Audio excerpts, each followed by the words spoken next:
대한노인회 김재시 지회가 경로당 보조금을 떼어 사실상 노인회장 월급으로 지급했다는 의혹이 감사 결과 사실로 드러났습니다.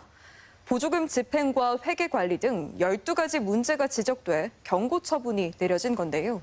파문이 확산되자 일선시군이 경로당 교육에 나서고 관리 감독을 강화하기로 해 그동안 법정시설인 경로당을 노인회가 독점하면서 생긴 편법적 관행들이 개선될지 주목됩니다.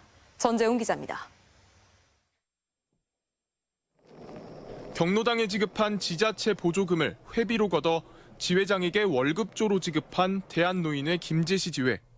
증빙도 필요 없는 월 200만 원의 업무 추진비를 꼬박꼬박 통장에 입금해 규정 위반 논란이 컸습니다. 우리만 하는 게 아니라 전국이 다 하고 있고 하는요. 응? 수당타도 영수증 붙는다는 거 이거 처음 들어온 얘기요. 이거.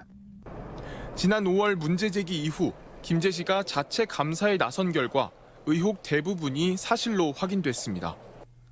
경로당에서 회비를 거둘 수는 있지만 정부 보조금을 다른 목적에 쓸 수 없다는 원칙을 위배한 겁니다. 수당을 줬는데 그 부분에 대해서 근거가 명확하지 않았다고 해서 저희가 지적을 받은 상황이어서 3년 동안 7천만 원 넘는 예산을 집행하면서 엉뚱한 서류를 증빙으로 첨부하거나 같은 사진을 여러 차례 첨부한 점도 문제로 확인됐습니다.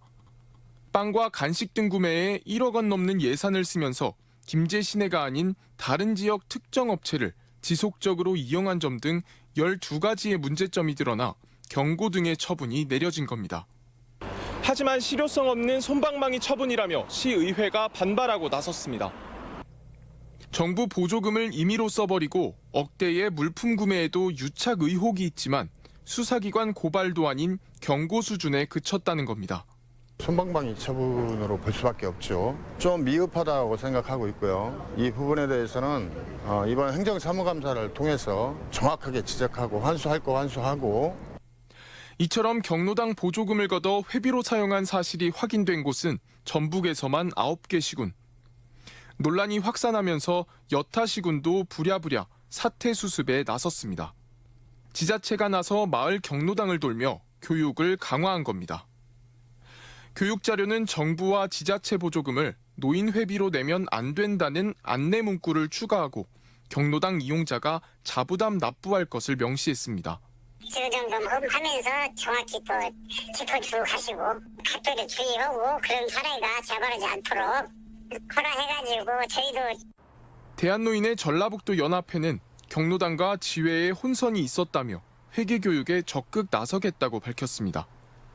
하지만 전라북도를 넘어서면 여전히 편법적인 관행을 근절하는 데 소극적인 것이 현실입니다. 경로당의 자발적인 회비 납부를 기대하기 어려워 모금의 차질이 우려되기 때문입니다. 각 지혜의 운영이라든가 이런 부분들 회비를 안 건드면 저희가 운영을 못하게 회비합니다. 경로당은 지자체가 설치와 운영에 관여하는 법정 시설로 65세 이상이면 누구나 이용할 수 있습니다. 회원가입은 의무가 아닌데도 그간 대한노인회는 정관을 근거로 독점적으로 경로당을 관리 운영하고 회비 징수까지 해온 것이 사실입니다. 전국의 경로당은 6만여 곳, 매년 100억 가까운 회비가 징수되는데 최근 세금으로 임원 활동비를 지급하라는 법안까지 제출되면서 임원만을 위한 노인회 아니냐는 논란도 커지고 있습니다. MBC 뉴스 전재웅입니다.